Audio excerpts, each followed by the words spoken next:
উড়ি যাব ৰে মীনাক্ষী মীনাক্ষী মানুহ নামাৰিলে হ'ল খালি চেগুনবাৰী ৰাইজলৈ বিহুৰ ৰলক যাচিলো।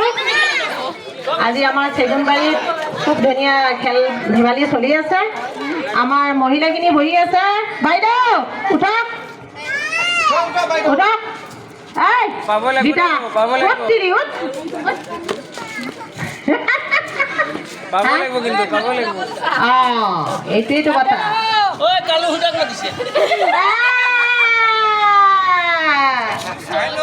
ঐ য'তে ত'তে মোক কিয় মাতি থাক ঐ